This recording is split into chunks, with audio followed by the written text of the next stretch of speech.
हाय, मी जान्हवी. आजचा दिवस खूप स्पेशल होता कारण आज आहे आमच्या लग्नाचा पहिला वाढदिवस. तर आजच्या दिवसाची सुरुवात पहाटे 4 वाजताच झाली. मी छान तयार होऊन हर्षदाच्या वेडिंग डे साठी निघाले. काल काम पूर्ण व्हायला लेट झाल्यामुळे मी रत्नागिरीलाच माझ्या माहेरी राहिले होते. 15 मिनिटातच मी आजचं लोकेशन श्रद्धा साफल्य मंगल कार्यालयात पोहोचले. ही आहे आजची ब्राईड हर्षदा आणि तिचा बिफोर लुक. मागच्या ब्लॉग मध्ये तुम्हाला तिचा एंगेजमेंट लुक बघायला मिळेल हा. लगेच नऊवारी साडी नेसवून मग मेकअप करून शेवट हेअरस्टाईल केली. बरोबर 7:15 वाजता हर्षदा छान तयार झाली. तर हा आहे हर्षदाचा विधींसाठी केलेला आजचा फर्स्ट लुक. मग नवरदेव सौरभ दादाचा सुद्धा बेसिक टचअप केला. विधी सुरू होण्याआधी दोघांनी पटकन फोटोज काढून घेतले. यानंतर मयुरीच्या मदतीने इथल्या सायडर्सना पण छान तयार केलं. तर या आहेत हर्षदाची आई आणि 2 करवल्या. पुढे विधींना सुरुवात झाली. तोपर्यंत आम्ही पटकन नाश्ता करून घेतला. यानंतर मध्ये थोडा वेळ होता म्हणून हर्षदाच्या पुढच्या लुकसाठी लागणारी फ्रेश फुलं घेऊन आलो. काही वेळातच विधी आटपून हर्षदा मंगलाष्टक लुकसाठी आली. जेमतेम 20 मिनिटातच तिचा सेकंड चेंज केला. तर हा आहे हर्षदाचा आजचा मंगलाष्टकांसाठी केलेला सेकंड लुक.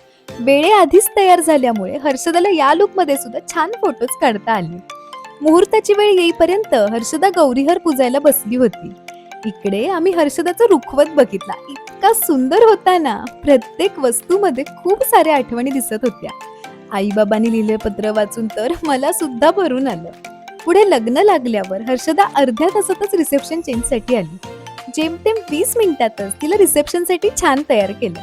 तर हा आहे हर्षदाचा रिसेप्शन साठी केलेला आजचा थर्ड लुक. तिच्या आईला आणि बहिणीला सुद्धा रिसेप्शन साठी छान तयार केलं. यानंतर लंच करून आम्ही घरी जायला निघालो.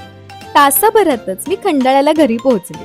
घरी पोहोचल्यावर थोडा वेळ रेस्ट करून आम्ही सनसेटच्या टायमिंगला आमच्या घरापासून 10 मिनिटवर असलेल्या उंडी बीचवर गेलो. आज चिनारला मी पॅसेंजर प्रिन्स केलं होतं बरं का. बीचवर अजिबात गर्दी नव्हती. काही वेळातच सनसेट झाला. थोडा वेळ बीचवर टाइम स्पेंड करून आम्ही तिथे मिळणारी आमची फेवरेट चायनीज भेळ खाल्ली आणि घरी आलो. घरी आल्यावर आमच्या लग्नाचा पहिला वाढदिवस असल्यामुळे आईंनी आमची ओवाळणी केली. आम्हाला छान छान गिफ्ट दिले आणि मग आम्ही सगळे आमच्या अॅनिव्हर्सरी निमित्त जेवायला गणपतीपुळ्यातल्या वेस्ट बे रिसॉर्टला आलो. माझे आई बाबा, चिनारचे काका काकू, अमेय सावनी असे सगळेच जमल्यामुळे आमची अॅनिव्हर्सरी आणखी स्पेशल झाली बरं का. जेवण झाल्यावर आमच्या सगळ्यांची फेवरेट ब्राउनी सुद्धा खाल्ली आणि मग खंडाळ्यात येता येता गणपतीपुळ्याला आईस्क्रीम खाऊन घरी आलो. तर असा होता आजचा माझा वर्क डे आणि आमच्या लग्नाचा पहिला वाढदिवस. हा व्लॉग तुम्हाला कसा वाटला मला कमेंट्स मध्ये सांगायला विसरू नका हा. बाय.